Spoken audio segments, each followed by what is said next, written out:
Genesis 6. When human beings began to increase in number on the earth and daughters were born to them, the sons of God saw that the daughters of humans were beautiful, and they married any of them they chose. Then the Lord said, My spirit will not contend with humans forever, for they are mortal. Their days will be 120 years. The Nephilim were on the earth in those days, and also afterward, when the sons of God went to the daughters of humans and had children by them. They were the heroes of old, men of renown. The Lord saw how great the wickedness of the human race had become on the earth, and that every inclination of the thoughts of the human heart were only evil all the time. The Lord regretted that he had made human beings on the earth, and his heart was deeply troubled. So the Lord said, I will wipe from the face of the earth the human race I have created, and with them the animals, the birds, and the creatures that move along the ground, for I regret that I have made them.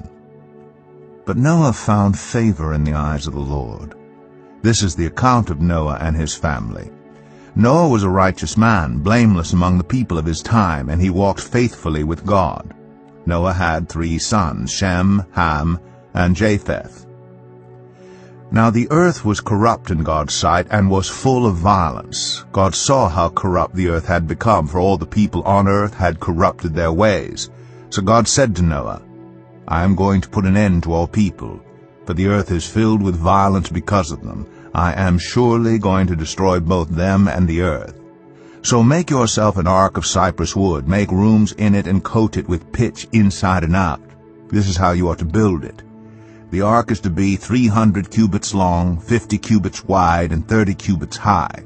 Make a roof for it, leaving below the roof an opening 1 cubit high all around. Put a door in the side of the ark and make lower, middle, and upper decks. I'm going to bring flood waters on the earth to destroy all life under the heavens, every creature that has the breath of life in it. Everything on earth will perish. But I will establish my covenant with you, and you will enter the ark, you and your sons and your wife and your sons' wives with you. You are to bring into the ark 2 of all living creatures, male and female, to keep them alive with you. 2 of every kind of bird, of every kind of animal, and of every kind of creature that moves along the ground will come to you to be kept alive. You are to take every kind of food that is to be eaten and store it away as food for you and for them. Noah did everything just as God commanded him. Genesis 7. The Lord then said to Noah, Go into the ark, you and your whole family, because I have found you righteous in this generation. Take with you 7 pairs of every kind of clean animal, a male and its mate, and 1 pair of every kind of unclean animal, a male and its mate, and also 7 pairs of every kind of bird, male and female, to keep their various kinds alive throughout the earth. 7 days from now I will send rain on the earth for 40 days and 40 nights, and I will wipe from the face of the earth every living creature I have made. And Noah did all that the Lord commanded him. Noah was 600 years old when the flood waters came on the earth. And Noah and his sons and his wife and his sons' wives entered the ark to escape the waters of the flood. Pairs of clean and unclean animals, of birds, and of all creatures that moved along the ground, male and female, came to Noah and entered the ark, as God had commanded Noah. And after the 7 days the flood waters came on the earth. In the 600th year of Noah's life, on the 17th day of the 2nd month, on that day all the springs of the great deep burst forth, and the floodgates of the heavens were open, and rain fell on the earth 40 days and 40 nights. On that very day Noah and his sons Shem, Ham, and Japheth, together with his wife, and the wives of his 3 sons, entered the ark. They had with them every wild animal according to its kind, all livestock according to their kinds, every creature that moves along the ground according to its kind, and every bird according to its kind, everything with wings. Pairs of all creatures that have the breath of life in them came to Noah and entered the ark. The animals going in were male and female of every living thing as God had commanded Noah. Then the Lord shut him in. For 40 days the flood kept coming on the earth, and as the waters increased, they lifted the ark high above the earth. The waters rose and increased greatly on the earth, and the ark floated on the surface of the water. They rose greatly on the earth, and all the high mountains under the entire heavens were covered. The waters rose and covered the mountains to a depth of more than 15 cubits. Every living thing that moved on land perished: birds, livestock, wild animals, all the creatures that swarm over the earth, and all mankind. Everything on dry land that had the breath of life in its nostrils died. Every living thing on the face of the earth was wiped out: people and animals, and the creatures that move along the ground, and the birds were wiped from the earth. Only Noah was left, and those with him in the ark. The waters flooded the earth for 150 days. Genesis 8. But God remembered Noah and all the wild animals and the livestock that were with him in the ark, and he sent a wind over the earth, and the waters receded. Now the springs of the deep and the floodgates of the heavens had been closed, and the rain had stopped falling from the sky. The water receded steadily from the earth. At the end of the 150 days the water had gone down, and on the 17th day of the 7th month the ark came to rest on the mountains of Ararat. The waters continued to recede until the 10th month, and on the first day of the 10th month the tops of the mountains became visible.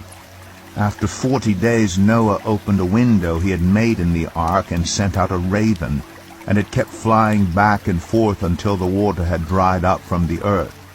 Then he sent out a dove to see if the water had receded from the surface of the ground. But the dove could find nowhere to perch, because there was water over all the surface of the earth. So it returned to Noah in the ark. He reached out his hand and took the dove and brought it back to himself in the ark. He waited 7 more days and again sent out the dove from the ark. When the dove returned to him in the evening, there in its beak was a freshly plucked olive leaf. Then Noah knew that the water had receded from the earth. He waited 7 more days and sent the dove out again, but this time it did not return to him. By the first day of the 1st month of Noah's 601st year, the water had dried up from the earth. Noah then removed the covering from the ark and saw that the surface of the ground was dry. By the 27th day of the 2nd month the earth was completely dry. Then God said to Noah, "Come out of the ark, you and your wife and your sons and their wives. Bring out every kind of living creature that is with you, the birds, the animals, and all the creatures that move along the ground, so they can multiply on the earth and be fruitful and increase in number on it." So Noah came out, together with his sons and his wife and his sons' wives. All the animals and all the creatures that move along the ground, and all the birds, everything that moves on land, came out of the ark, one kind after another. Then Noah built an altar to the Lord, and taking some of all the clean animals and clean birds, he sacrificed burnt offerings on it. The Lord smelled the pleasing aroma, and said in his heart, "Never again will I curse the ground because of humans, even though every inclination of the human heart is evil from childhood. And never again will I destroy all living creatures as I have done. As long as the earth endures, seed time and harvest, cold and heat, summer and winter, day and night will never cease." Genesis 9. Then God blessed Noah and his sons, saying to them, "Be fruitful, and increase in number, and fill the earth. The fear and dread of you will fall on all the beasts of the earth, and all the birds in the sky, on every creature that moves along the ground, and on all the fish in the sea. They are given into your hands. Everything that lives and moves about will be food for you. Just as I gave you the green plants, I now give you everything. But you must not eat meat that has its lifeblood still in it. And for your lifeblood I will surely demand an accounting. I will demand an accounting from every animal, and from each human being too. I will demand an accounting for the life of another human being. Whoever sheds human blood, by humans shall their blood be shed, for in the image of God has God made mankind. As for you, be fruitful and increase in number, multiply on the earth and increase upon it.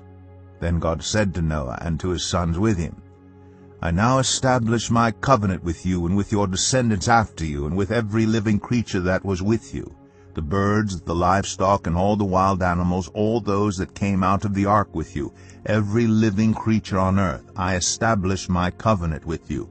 Never again will all life be destroyed by the waters of a flood. Never again will there be a flood to destroy the earth. And God said, This is the sign of the covenant I am making between me and you and every living creature with you, a covenant for all generations to come. I have set my rainbow in the clouds, and it will be the sign of the covenant between me and the earth. Whenever I bring clouds over the earth, and the rainbow appears in the clouds, I will remember my covenant between me and you and all living creatures of every kind. Never again will the waters become a flood to destroy all life. Whenever the rainbow appears in the clouds, I will see it and remember the everlasting covenant between God and all living creatures of every kind on the earth. So God said to Noah, This is the sign of the covenant I have established between me and all life on the earth.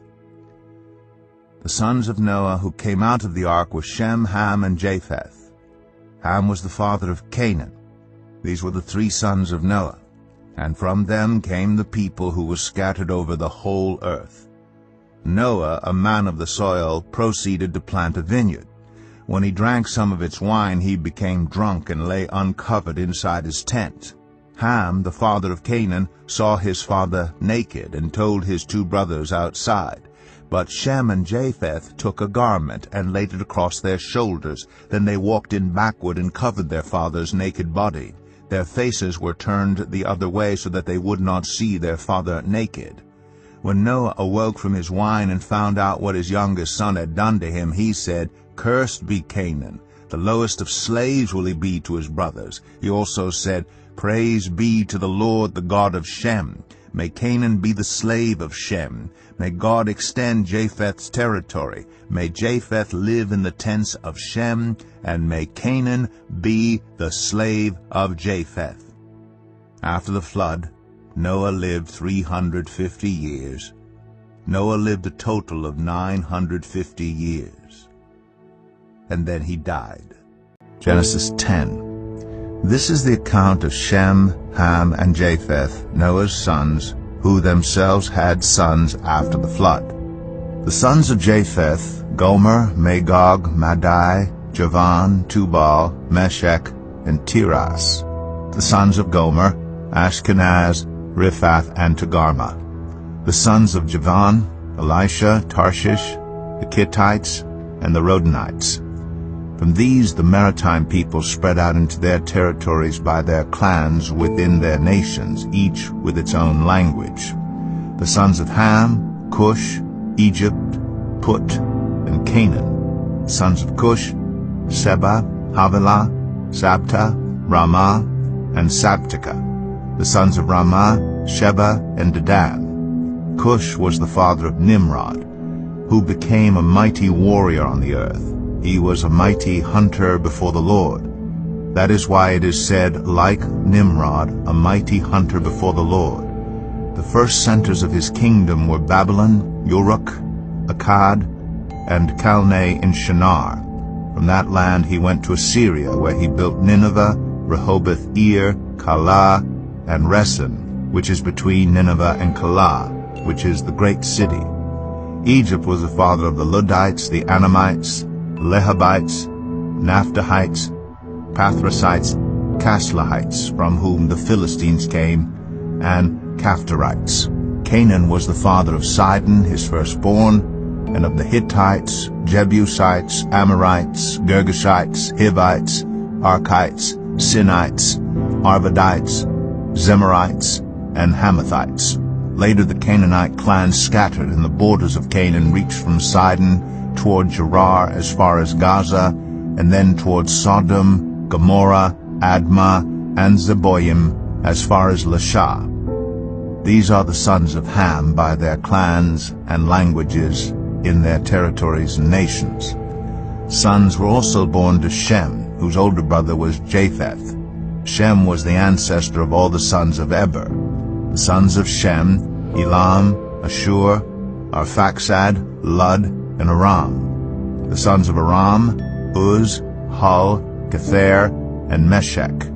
Arphaxad was the father of Shelah, and Shelah the father of Eber. 2 sons were born to Eber. One was named Peleg, because in his time the earth was divided. His brother was named Joktan. Joktan was the father of Almadad, Shalef, Hazarmaveth, Jerah, Adoram, Uzal, Dikla, Obal, Abimael, Sheba, Ophir, Havilah, and Jobab. All these were sons of Joktan. The region where they lived stretched from Mesha towards Saphar, in the eastern hill country. These are the sons of Shem by their clans and languages in their territories and nations. These are the clans of Noah's sons, according to their lines of descent within their nations. From these the nations spread out over the earth after the flood. Genesis 11. Now the whole world had one language and a common speech. As people moved eastward, they found a plain in Shinar and settled there. They said to each other, "Come, let's make bricks and bake them thoroughly." They used brick instead of stone and tar for mortar. Then they said, "Come, let us build ourselves a city with a tower that reaches to the heavens, so that we may make a name for ourselves. Otherwise we will be scattered over the face of the whole earth." But the Lord came down to see the city and the tower the people were building. The Lord said, "If as one people speaking the same language they have begun to do this, then nothing they plan to do will be impossible for them. Come, let us go down and confuse their language so they will not understand each other." So the Lord scattered them from there over all the earth, and they stopped building the city. That is why it was called Babel, because there the Lord confused the language of the whole world. From there the Lord scattered them over the face of the whole earth. This is the account of Shem's family line. 2 years after the flood, when Shem was 100 years old, he became the father of Arphaxad. And after he became the father of Arphaxad, Shem lived 500 years and had other sons and daughters. When Arphaxad had lived 35 years, he became the father of Shelah. And after he became the father of Shelah, Arphaxad lived 403 years and had other sons and daughters. When Shelah had lived 30 years, he became the father of Eber. And after he became the father of Eber, Shelah lived 403 years and had other sons and daughters. When Eber had lived 34 years, he became the father of Peleg. And after he became the father of Peleg, Eber lived 430 years and had other sons and daughters. When Peleg had lived 30 years, he became the father of Reu. And after he became the father of Reu, Peleg lived 209 years and had other sons and daughters. When Reu had lived 32 years, he became the father of Serug. And after he became the father of Serug, Reu lived 207 years and had other sons and daughters. When Serug had lived 30 years, he became the father of Nahor. And after he became the father of Nahor, Serug lived 200 years and had other sons and daughters. When Nahor had lived 29 years, he became the father of Terah. And after he became the father of Terah, Nahor lived 119 years and had other sons and daughters. After Terah had lived 70 years, he became the father of Abram, Nahor, and Haran. This is the account of Terah's family line. Terah became the father of Abram, Nahor, and Haran. And Haran became the father of Lot. While his father Terah was still alive, Haran died in Ur of the Chaldeans in the land of his birth. Abram and Nahor both married. The name of Abram's wife was Sarai, and the name of Nahor's wife was Milcah. She was the daughter of Haran, the father of both Milcah and Iscah. Now Sarai was childless, because she was not able to conceive. Terah took his son Abram, his grandson Lot, son of Haran, and his daughter-in-law Sarai, the wife of his son Abram, and together they set out from Ur of the Chaldeans to go to Canaan. But when they came to Haran, they settled there. Terah lived 205 years, and he died in Haran. Genesis 12. The Lord had said to Abram, "Go from your country, your people, and your father's household, to the land I will show you. I will make you into a great nation, and I will bless you. I will make your name great, and you will be a blessing. I will bless those who bless you, and whoever curses you I will curse. And all peoples on earth will be blessed through you." So Abram went, as the Lord had told him, and Lot went with him. Abram was 75 years old when he set out from Haran. He took his wife Sarai, his nephew Lot, all the possessions they had accumulated, and the people they had acquired in Haran, and they set out for the land of Canaan, and they arrived there. Abram traveled through the land as far as the site of the great tree of Moreh at Shechem. At that time the Canaanites were in the land. The Lord appeared to Abram and said, "To your offspring I will give this land." So he built an altar there to the Lord who had appeared to him. From there he went on toward the hills east of Bethel, and pitched his tent with Bethel on the west and Ai on the east. There he built an altar to the Lord, and called on the name of the Lord. Then Abram set out and continued toward the Negev. Now there was a famine in the land, and Abram went down to Egypt to live there for a while, because the famine was severe. As he was about to enter Egypt, he said to his wife Sarai, "I know what a beautiful woman you are. When the Egyptians see you, they will say, 'This is his wife.' Then they will kill me, but will let you live. Say you are my sister, so that I will be treated well for your sake, and my life will be spared because of you." When Abram came to Egypt, the Egyptians saw that Sarai was a very beautiful woman. And when Pharaoh's officials saw her, they praised her to Pharaoh, and she was taken into his palace. He treated Abram well for her sake, and Abram acquired sheep and cattle, male and female donkeys, male and female servants, and camels. But the Lord inflicted serious diseases on Pharaoh and his household because of Abram's wife Sarai. So Pharaoh summoned Abram. "What have you done to me?" he said. "Why didn't you tell me she was your wife? Why did you say, 'She is my sister,' so that I took her to be my wife? Now then, here is your wife. Take her and go." Then Pharaoh gave orders about Abram to his men, and they sent him on his way with his wife and everything he had.